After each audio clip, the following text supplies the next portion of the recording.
Mr. President, distinguished colleagues, this motion is a very important motion, but the motion is attempting to address abuse in the withdrawal of local government funds by suggesting that a limit of 500,000 naira daily should be allowed. Otherwise, other payments should be done by either through electronic means or using checks that are signed by the appropriate officials. Mr. President, the problem of local government system is much more serious than this. From what Senator Jang said and Senator Adamu said, they were former governors and they were able to free themselves from the abuse of local government funds by governors in Nigeria. But the truth is that the country had the first local government elections in this dispensation, democratic dispensation, on 5th of December 1998.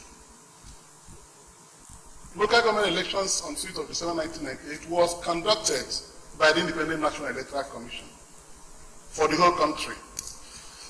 And the chairman and councillors that were elected on that date had 3 years tenure, which they operated.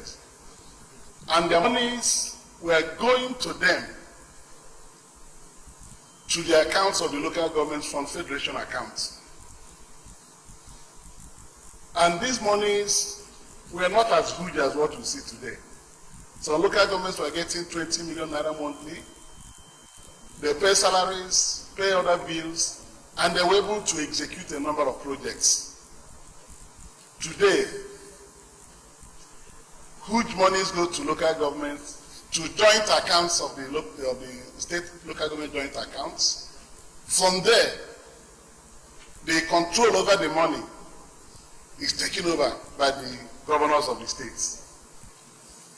Whatever goes to local governments are under direct control of the chief executive officers of the states. The councils cannot initiate projects by themselves and execute them, so that you can see projects everywhere done by local government as it used to be. At this time, Mr. President,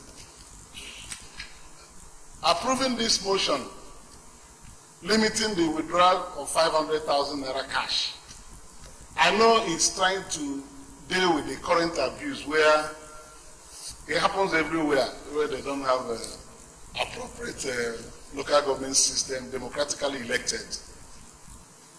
We hear about people going to sign checks in the banks, officers of local governments, and they go away. They won't know who takes the money. They keep saying it, we keep hearing it. So I think that the Senate will do much more, and indeed the National Assembly, in finding ways of liberating the local government system. Unfortunately, when attempts was made to establish local government autonomy, most governments, state houses of assembly, could not support the move because they were under the firm control of their governors. They rejected local government autonomy. But the Senate and the National Assembly must find a way of ensuring that this third tier of government, the local government system, will be empowered to carry out development at the grassroots without recourse to the chief executives in their states. In fact, today, local governments are dissolved and are being run with caretaker committees all over the country, majority of the states in the country. And if you allow this thing to persist, it will amount to playing ostrich to the real problems facing the local government system. Some dissolutions of democratically elected governments have traveled up to the Supreme Court and obtained judgments declaring their dissolution as illegal and unconstitutional. But today, it is still happening.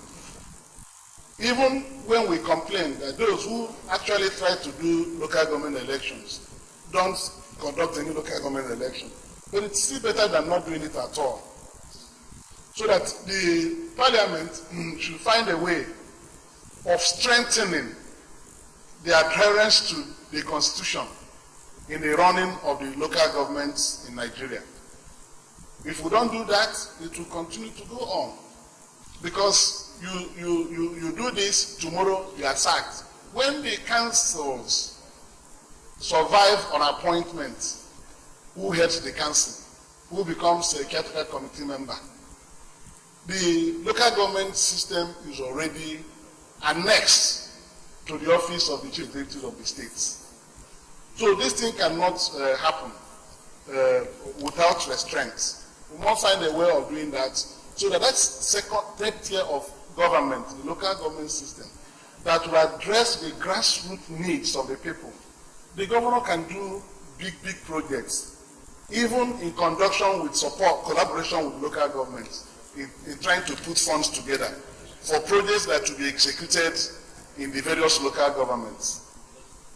Because if their monies go to them, and the governor wants to do a big project, maybe a road project in a particular local government, they can task the local government to contribute certain sum of money to that project cost. You know, and if you do that, the local governments will be in a better position to render grassroots services to this country. Even security. Yes, the governors are chief security officers in their states. But if you look at what is happening in Nigeria, you can see that governors do not take up that responsibility anymore. They will tell you they don't control the security agencies. But there are governors that do everything to ensure that they provide security to the people of their states. My state, for example, we know that yesterday the IG... Distinguished people, please.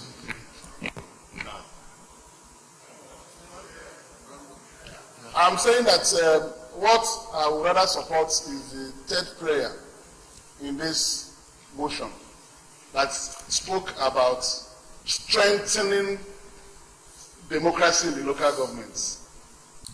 This is what will help this problem.